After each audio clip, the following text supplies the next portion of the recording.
RTP2. Quem vê, quer ver.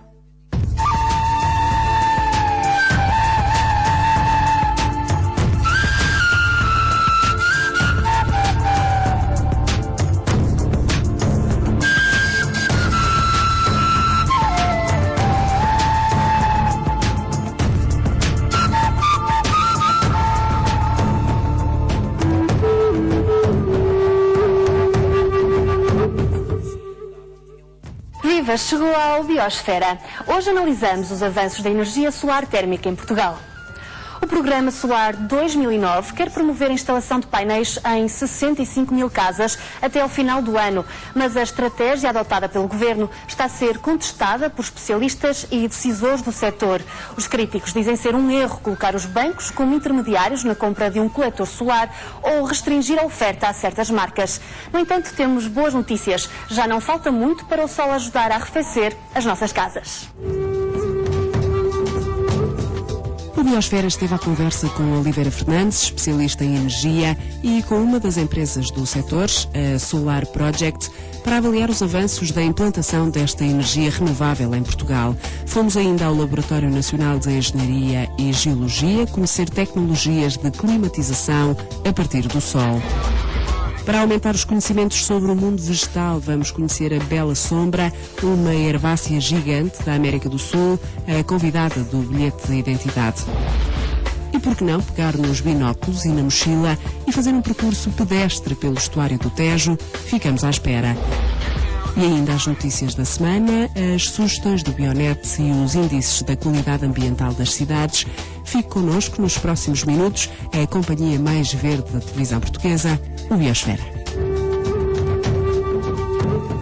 O Governo está a aplicar 100 milhões de euros no novo programa de incentivo ao uso do solar térmico, mas alguns especialistas temem que este apoio esteja a inflacionar o preço dos coletores solares. Segundo os críticos, todo o processo está a ser conduzido de forma pouco transparente. Esta é a imagem que o Governo quer ver replicada em 65 mil telhados até ao final de 2009.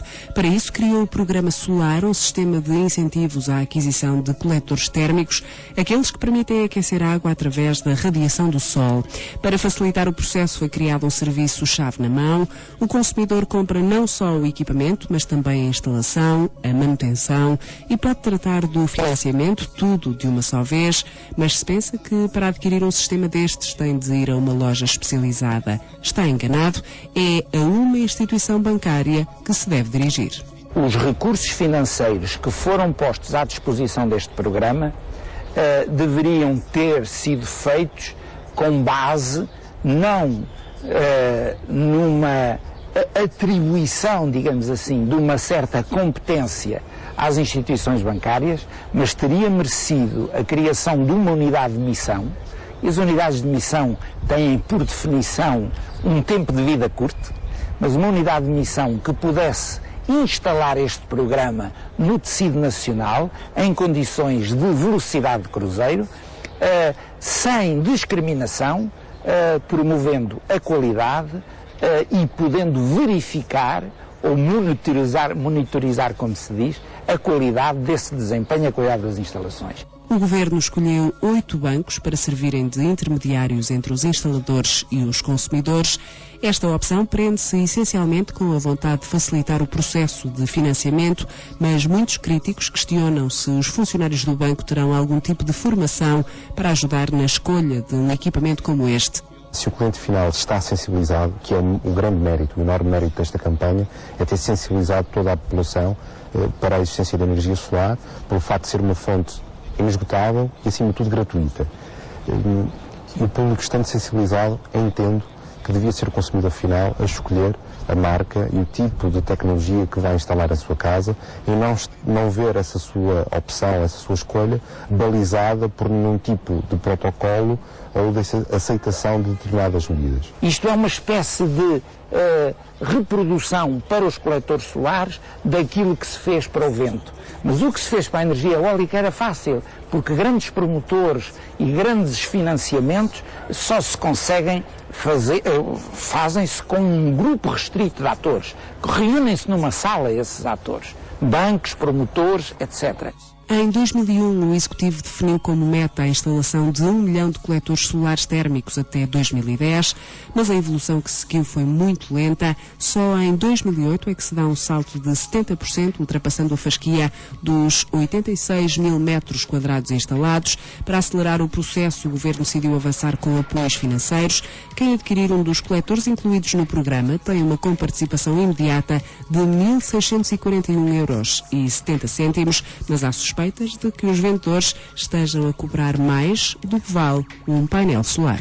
Os preços em Portugal são preços artificiais, em geral são preços muito elevados, e esses preços artificiais que nós esperávamos que baixassem quando começasse a haver a difusão dos coletores, acaba por ser subvertido com essa ação, porque no fundo o subsídio é para pagar aos instaladores, aos construtores ou aos promotores, pagar uma mais-valia, digamos assim, à custa do erário público ou de fundos públicos. Se o Estado quer apoiar este tipo de iniciativas, então que majore a subvenção que vai dar, seja em sede de IRS ou não, julgo que vai devolver liberdade ao mercado, vai devolver transparência ao mercado e que vamos atingir os números que todos ambicionamos, não só o Governo pelas metas a que se comprometeu, mas também todas as empresas que têm feito enormes investimentos neste setor.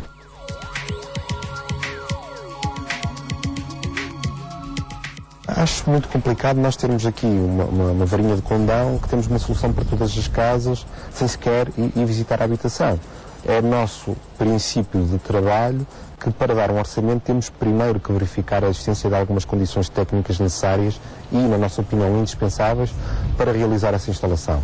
Depois, existe a necessidade de verificar se vão ser precisas obras de natureza civil ou não.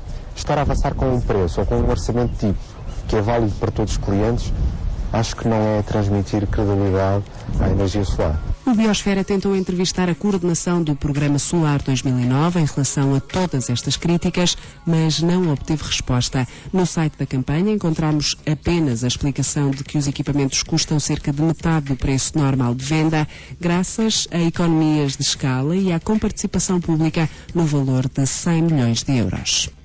Este novo impulso ao solar térmico promete ter um impacto social significativo.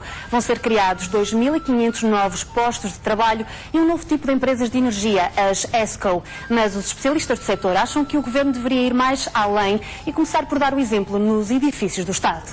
Ministérios, universidades, hospitais, quantos destes equipamentos públicos têm coletores solares? Poucos? Ou nenhuns. Por isso mesmo, alguns especialistas em energia acreditam que o país precisa de uma unidade de missão e de uma nova estratégia para o solar. Porventura, deveríamos ter dado apoios a instalações um pouco em função da própria região, da própria localização, favorecendo o acesso, por exemplo, a entidades mais desfavorecidas, ou, por exemplo, em tudo o que fossem centros de saúde, ou tudo o que fossem instalações para a terceira idade. Essa é uma visão que está a ser implementada no Porto. A Comissão de Coordenação Regional do Norte vai investir 100 milhões de euros em ações de eficiência em 124 piscinas públicas. Tem ainda um programa de instalação de 30 mil metros quadrados de coletores em equipamentos de lazer e na habitação social. Prevê-se que este novo impulso no solar crie 2.500 postos de trabalho. O mesmo tem acontecido noutros países, como nos Estados Unidos, onde desempregados voltam à escola para aprender a trabalhar com as novas energias. Em Portugal, a formação dos instaladores também vai mudar. Hoje, os cursos são de apenas uma semana. A partir do próximo ano, estas matérias estarão incluídas em cursos técnico-profissionais de 3 anos.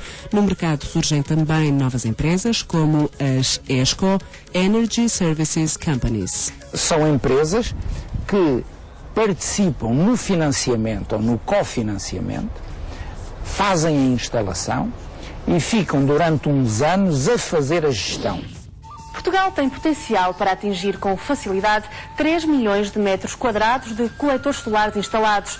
Muitos deles poderão vir a substituir os equipamentos de ar-condicionado, não apenas para aquecer o meio ambiente, mas também para arrefecer.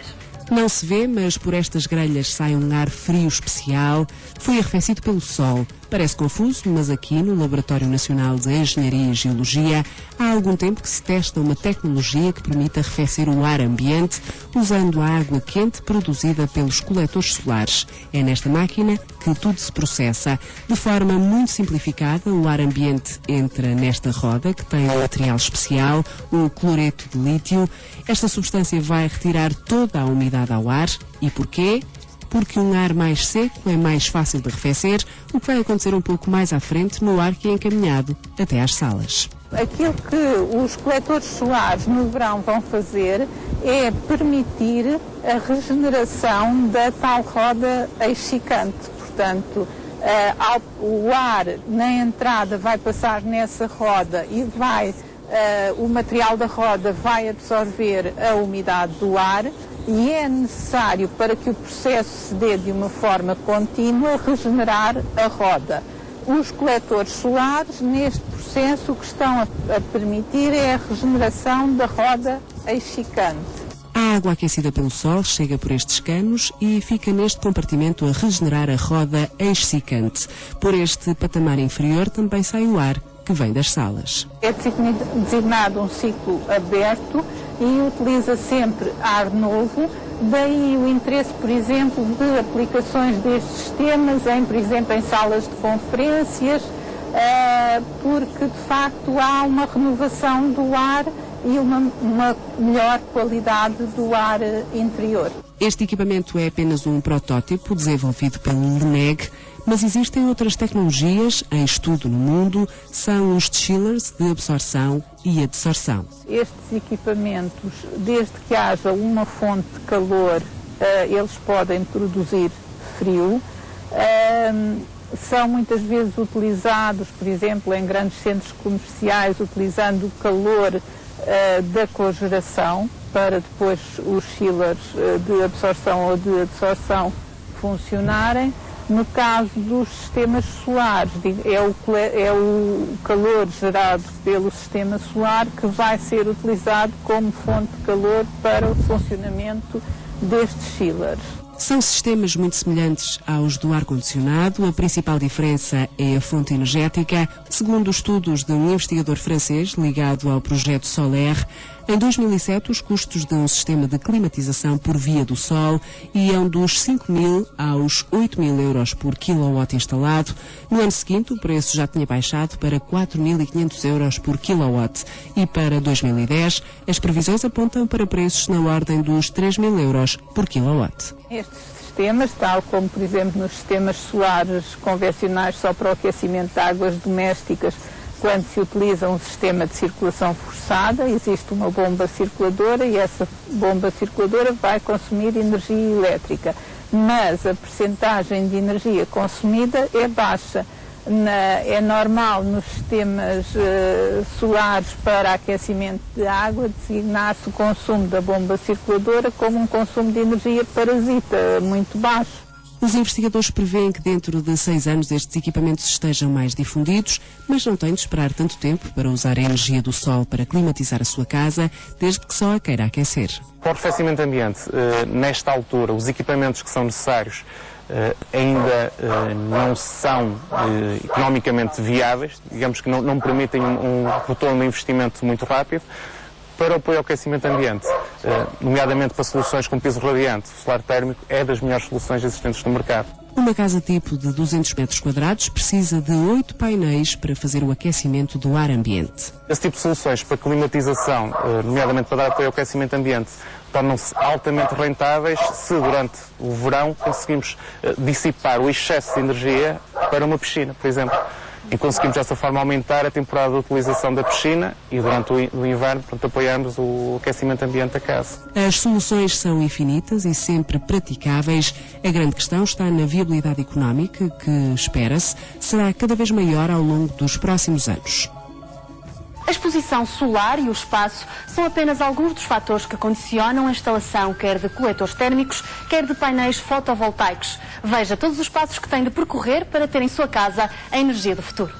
Esta é uma casa que depende quase na totalidade do sol. Há 2 meses que os painéis solares térmicos aquecem a água da família Ferreira e que os 20 painéis fotovoltaicos geram eletricidade. 7 meses foi o tempo que decorreu desde o momento do registro no site Renováveis na Hora até à instalação e ligação à rede. As minhas preocupações, para já, o aspecto visual. A Solar Project, nesse aspecto, foi aquela que me ofereceu garantias de que tudo ficaria, não seria agressivo em termos de ambiente. No que toca à exposição solar, neste caso, a exposição solar é muito boa, portanto não tínhamos nenhum problema nesse aspecto. Em termos de espaço para a instalação, havia duas opções, ou a colocação na parte de cima da casa ou a colocação na parte de baixo.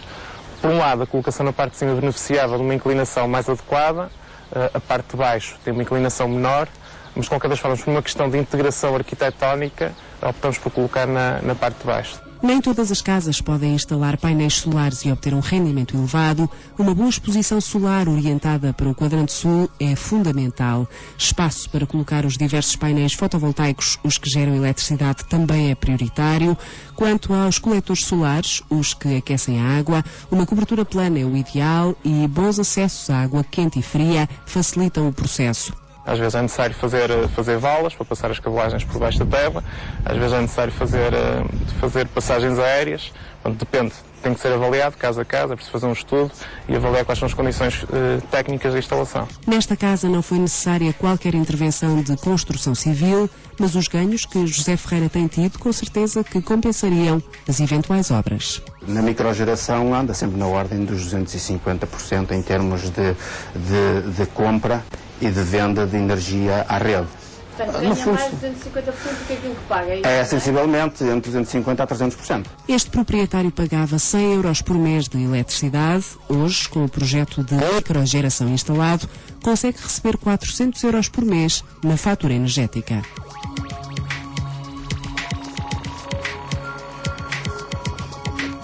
O térmico também tem apresentado ótimos resultados. Nós somos 4 adultos dentro desta casa e diariamente fazemos a nossa higiene em termos... Gastamos bastante água aqui nesta casa e nunca foi necessário... Aliás, a parte de gás, que era o que eu utilizava, está desligada.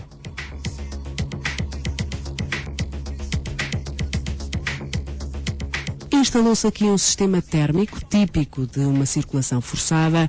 Para além dos coletores, é preciso um acumulador de água que fica numa zona técnica, uma cave, a garagem ou mesmo junto da máquina de lavar roupa. Os sistemas solares térmicos são dimensionados de forma que na época estival sejam totalmente independentes, totalmente autónomos, desde que não haja consumos muito acima dos previstos. Durante o restante período do ano há sempre a necessidade de um sistema de apoio, porque pode haver vários dias sem sol, pode haver dias em que haja níveis de radiação solar muito baixos e, portanto, tem que haver uma interligação com o sistema de apoio. Pode ser uma resistência elétrica, pode ser uma caldeira, um esquentador, uma bomba de calor, uma caldeira pellets, etc. Como é que o sistema de apoio funciona? Basicamente, a partir do momento que a temperatura do acumulador desce para um determinado nível, o sistema de apoio arranca e complementa com a energia que é necessária de forma a garantir a água quente sanitária a temperaturas satisfatórias. Para uma casa de 4 pessoas são necessários, por norma, 2 coletores solares e um acumulador de 300 litros. Para instalar são precisos 2 dias. A colocação dos painéis fotovoltaicos demora o dobro do tempo. É importante lembrar que, se quiser produzir energia em sua casa, é obrigado a instalar coletores solares térmicos. Se está interessado, tome nota dos passos que tem de dar. Habitualmente falamos de 5 passos fundamentais ou de 5 passos essenciais. A primeira, registar o microprodutor, ou seja, fazer um pré-registro no portal Renováveis na Hora. Um segundo passo, e nas datas definidas e habitualmente publicadas, abertas para o efeito, há um registro da unidade de microgeração, ou seja, registar a unidade em si com todos os elementos identificativos da mesma, que é o número, no fundo, o código de utilização da unidade já existente de produção de energia elétrica, para depois venda à rede, identificação do vendedor, da pessoa, do titular em si, e da localização. A partir daí, e recebendo a confirmação por SMS de que este registro terá sido aceito, tem um prazo de 120 dias para realizar a instalação.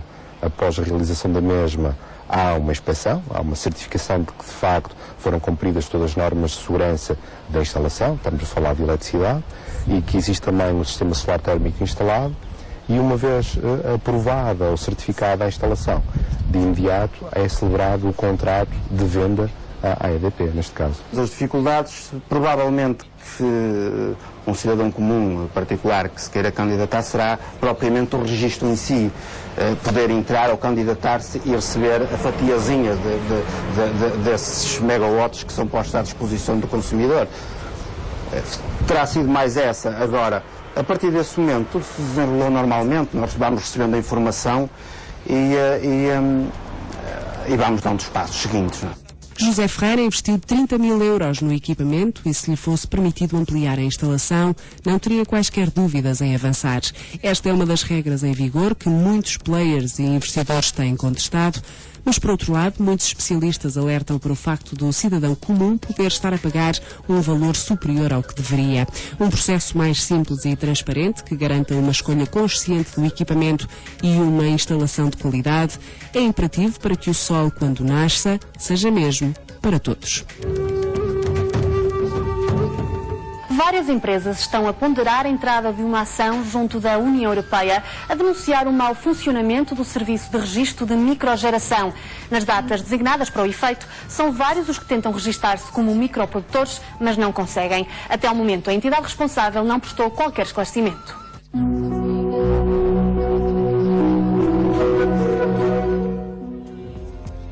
As várias fases de registro para microprodutores de eletricidade anunciadas e realizadas através da página online renováveisnahora.pt têm sido de acesso limitado. De norte a sul do país, são muitas as queixas indexadas ao responsável pela página, a Certiel. No passado dia 10 de julho, quando decorreu a última fase do processo de registro para microprodutores, nós ligámos várias vezes para a empresa. Eles disseram que não havia nenhum problema no site, que estava tudo a decorrer com normalidade e que até às 5h30 da tarde poderíamos contactá-los para o que fosse necessário. Nós, entretanto, entramos em contacto com eles às 5 da tarde para saber se efetivamente o processo até já teria terminado. Nessa altura já nem sequer ninguém atendeu. Portanto, isto tem sido assim. Já na outra fase, em junho, também decorreu essa situação. É frustrante, no mínimo. Resta saber se até à próxima data de registro haverá uma solução ou estas limitações se irão repetir.